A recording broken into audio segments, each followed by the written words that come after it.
Good morning, everyone, and welcome to LSND Live Community Conversations. I am the Executive Director for Legal Services of North Dakota, and I am so happy to be joined today by Jennifer from FirstLight Home Care. Jennifer, can you please tell us a little bit about you and what your organization does? Sure. Like you said, my name is Jennifer. I am the Veterans Liaison here at FirstLight Home Care. Our organization is for helping people in their homes. So we go into people's homes, we help them with anything of, any kind of ADLs that they might need, which are the activities of daily living. Thank you. We The Yeah, acronym yeah. sometimes I'm like, okay, what's an EDL? Yes, yes. Activities of a daily living. So we can help them with showering, bathing, dressing, eating, and those types of things. Obviously, we can help with any of the minor stuff as well, like if they need help grocery shopping, if they need help running errands or doing laundry, stuff like that. And my specific job is to help veterans kind of connect the dots between what their Mm. benefits have allowed and how to get those benefits actually in place. So I get to kind of do that cool navigating. That's fun. It's always interesting too to connect the dots because it's so complicated. There's so many complications with everything as we get older and try to figure things out. That Yes. yeah. My husband was in the Navy for 9 years. Okay. And so I always tell everyone, like, I've jumped through all the hoops with the military before. Let's just continue jumping, you know? Yeah. And where is First Light Home Care based out of? What's the service area? Sure. So our main office is in Rugby, North Dakota, Okay. and we have satellite offices in Minot as well as Grand Forks, and Okay. we kind of do anywhere in between and all over. We've got a strong business in Botno right now as well, a lot of clientele in there, but we've gone, Mohall, Kenmare, anywhere in between, Max, you name it. All over North Dakota, North Dakota, northern North Dakota. Yes. Yeah. And then so your husband was in the Navy, so is that what drew you to working specifically with veterans? Yeah, I started as the care coordinator here Okay. a little over 5 years ago. And that was right when COVID hit. So Okay. COVID hit, everything kind of went slow. And I said, oh, I want to make sure I have a job. So what else can I do Mhm. besides what I was hired to do, which is, coordinate the care between clients and caregivers? And I said, have we looked into the military and VA benefits? And they said, yeah, but it was really complicated and we couldn't figure it out. And I said, can I try? I have all this time right now. And they said, yeah, go for it. So about 6 months and lots of phone calls and emails and faxes later, and we were able to get in. So, Faxes, that sounds about right. yeah. Every time I deal with something to do with either the IRS or veteran, faxing comes up. So it seems to And be, that's the only way they like to deal with it, faxing and phone calls and yeah, yeah. nothing else. No, this century technology, only last Right. century. So I know navigating veterans benefits can be totally overwhelming. I've done some veterans benefits appeals, so the process is crazy. What are some of the misconceptions or the barriers that you see with veterans accessing your services? Um, the biggest barrier, honestly, is exactly what I feel like I went through when my husband was in the military, Mhm. is that talking to one person doesn't mean that that's the right answer. Yeah. Well, I called and they said, since I don't have a service connection disability, that I can't get anything. I'm like, well, I actually know a few veterans that don't have a service connection disability, but you are allowed to go to the VA clinic, and then therefore got prescribed or referred, and Yeah. that's how it went. And so it's kind of like, yeah, I call, even when I call the VA, I have a Mhm. specific few people that I talk to, because if I talk to one person, they're like, nah, I don't see it. I'm like, okay, so can I get this other person on the phone, please? Thank you for helping, but also I want to talk to someone else now, Yeah. and they'll help me. But yeah, talking to one person is not going to be the only answer. And definitely makes it difficult. That's almost unfortunate because if you don't know that you have to jump through that extra hoop, then you just take no for the answer and move on. Exactly. And it's so hard because things change with the VA, with anything, Yeah. things change all the time. Yeah. And it's hard to keep up for them, even in the system. Like, it's hard for them to keep up with it. Well, no, I think it's this way. Or I've even talked to, there was oh, what's it called? The advocate, the Yep. veterans advocate. Yep. And I said, okay, so we're going to do, I need help getting such and such more hours or this, or, they're feeling like maybe something is wrong. And he goes, well, I think you have to have this. And I said, well, actually you don't, I'm like, I don't know why, but some people you don't. So let's figure it out together, Yeah. And so even people in the system trying to help people, it's just not always, no one has all the answers. Yeah. It's so hard because the system is so big itself, and then it's still understaffed and underfunded. So there's people just running around trying to help as many as they can. But yeah, it's crazy. Yeah. Um, what does the process look like if someone or their family determines they want to determine that they have eligibility for home care support? Sure. So this is where it gets a little tricky for me. You always tell people, don't give out your social security number. Don't give it out. Don't give it out. Don't give it out. And then they say, well, I don't know if I'm eligible or not. I'm like, so give me your social, and I'm like, but Yes. also only if you want to, but I can come to you and you can put it in, but Yeah. there's a veteran, it's called the VA Community Care Network. Hmm. And there's a website that I have to log in, securely through ID me, through all of the different things that I have to do. And I put in their birthday and their social security number, and it will actually tell me whether or not they have gotten into the system with the Yeah. VA before. Yep. And if they have, they're in. And if they haven't, it'll say, no one found. Mhm. So depending on what that answer is, I can direct them to who to go to next, like whether that's the veteran service officer in town, in Minot, in Rugby, and Botno. We have all of those connections Mhm. of different people that we send them to, but also these are the things to ask, and these are the things to say, and these are the things to bring. So I can kind of prepare them before they even talk to a veteran service officer, so that they're not so overwhelmed just talking to one person. I prep them. I tell them what to expect. I tell them what they need to look for before they even make the call, all of that kind of stuff. So it's Yeah. difficult, but it's depends on the answer, I guess, right? Well, and that's always so we do veterans, we have a grant for veterans homelessness. That's one of Yes. our grants that we have. And it was very interesting to learn like all the pieces of the systems that we had to log into to check eligibility. I'm like, this is really complicated. And we have to have full training programs to do this. And how was he supposed Yep. to navigate this? Well, and some of their training programs are like older, Yeah. so Yep. they're like, here, do this. And I'm like, okay, but is this what's current or is this Right. not what's current? And does it apply to North Dakota? Because sometimes they don't, because we're Mhm. so rural that it's like, well, kind of, but Yeah. you have to do this other thing too. And I'm like, okay, like let's get all the pieces together. Yeah. Well, that again, it's so crazy how complicated it is, and people give up on the first step, not realizing that they could qualify for something Right. Absolutely. down the road. What type of support? So people hear in-home care and they may think it's like medical only or companionship. What types of services are typically available? So, in order to, as far as veterans go, Yeah. more specific, they need to have some sort of ADL help. Okay. So they have to have help either showering or bathing. Depending on who you talk to, it has to be two of them. Okay. Sometimes that changes every couple months. So I always, if you need one, go for it, try. A couple years ago, it was even if you need help with just housekeeping, Okay. they were allowing that. And now you have to have at least one ADL, as far as I'm aware, Okay. depending. Okay. Um, but so we do anything. It's all non-medical for us. Hmm. So there's a difference between home care and home health care. Right. Home healthcare are those people that come in and do wound changes, Hmm. check your medications, do your blood pressure, all of that kind of stuff. And for us, we do the bathing, the showering, the dressing, the just, people who have compression socks, Yep.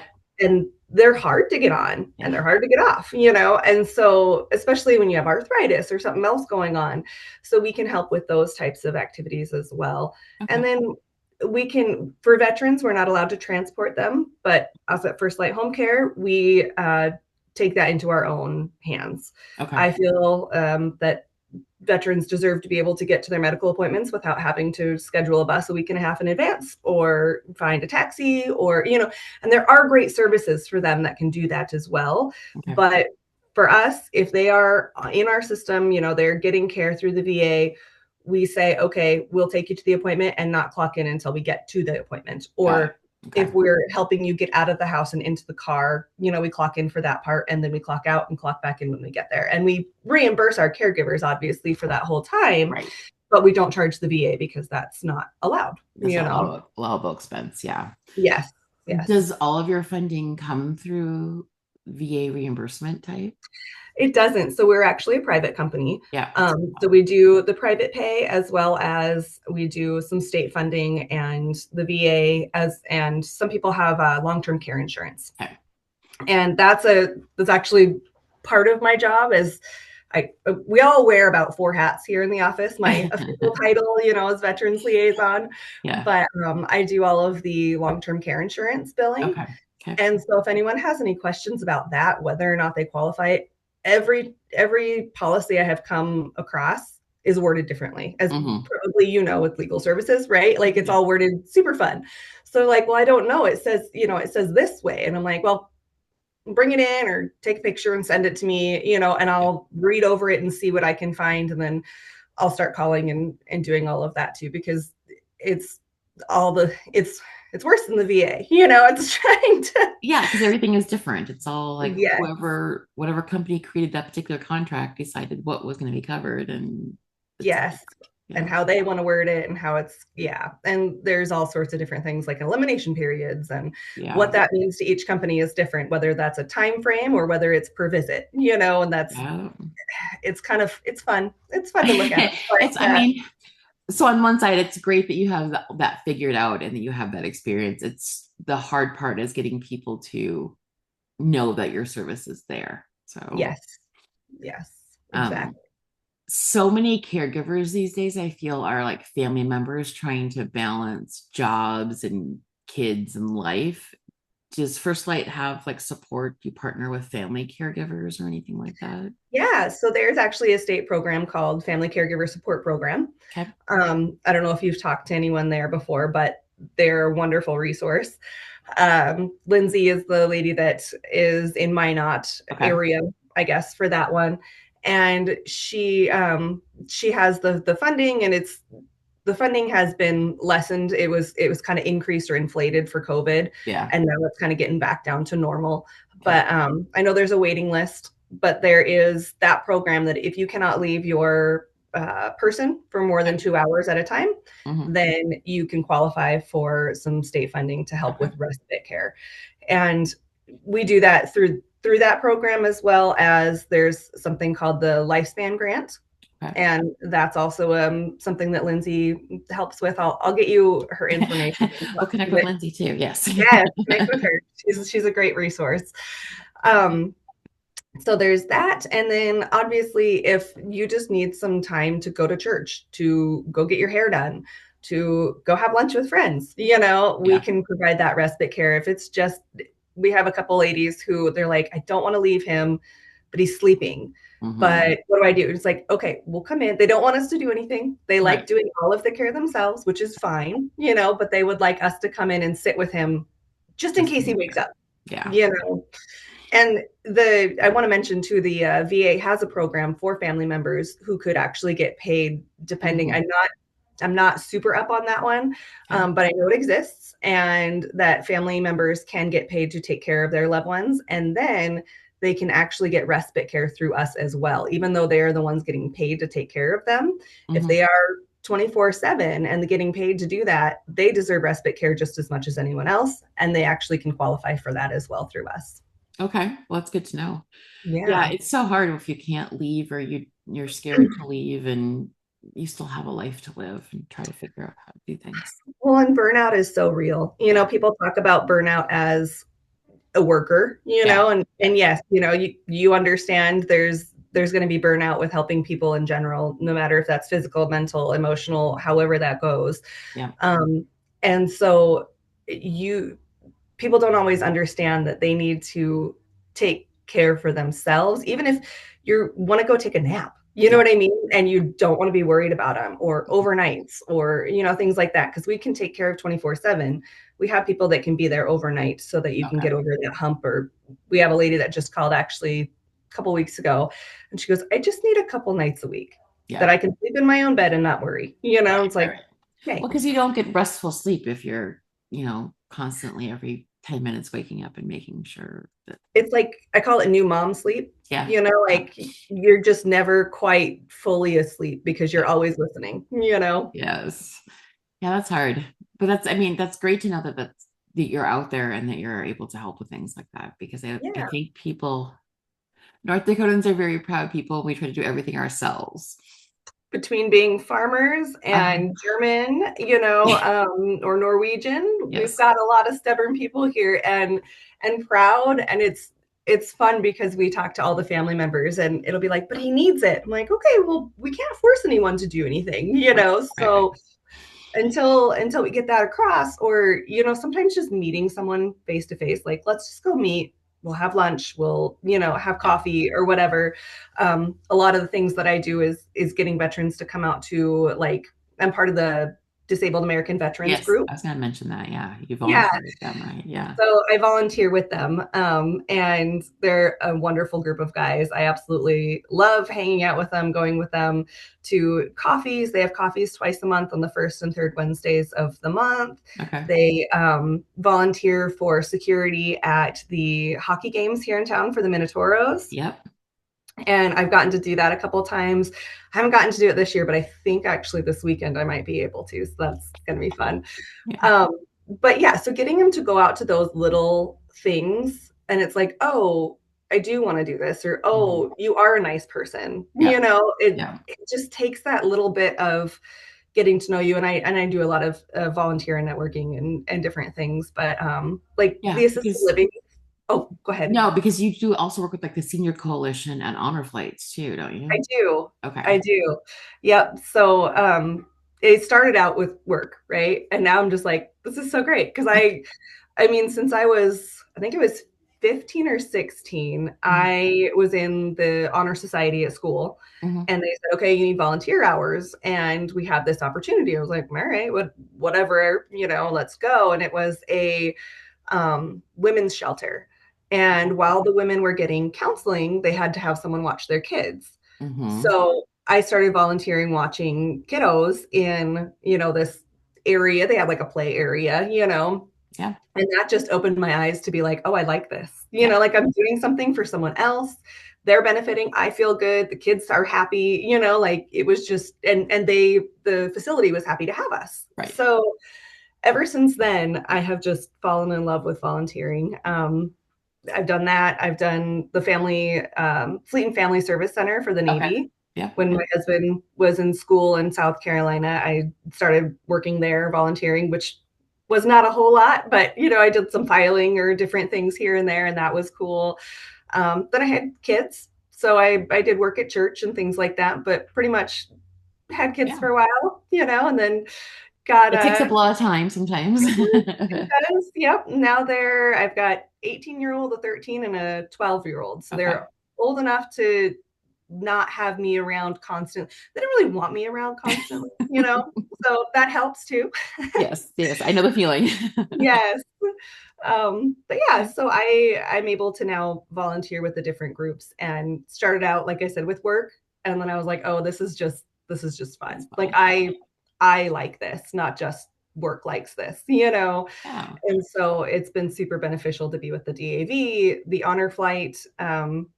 We left out of Minot this last spring, Yeah. and I had done a couple little things with them, just volunteering here and there. And then they asked, I think it was like a week and a half beforehand, they said, hey, we have some open spots. Do you want to come? I'm like, Yeah. yeah, I do. Yeah. Like and that was super amazing to be there with them. Okay. And Cool. then, yeah. And then the Minot Area Senior Coalition Hmm. is a group, an organization that help have events for seniors so they have something to do outside of their home, outside of a facility, that's very neutral. Okay. Yeah. Yeah. Okay. Lots of fun, interesting things. So if people want to reach out to First Light, they're maybe looking at possibilities and what they can do for their loved ones or for themselves. How do people connect with you all? Yeah, usually they give us a call. Okay. That's the easiest way to do it. We have phones on us 24/7.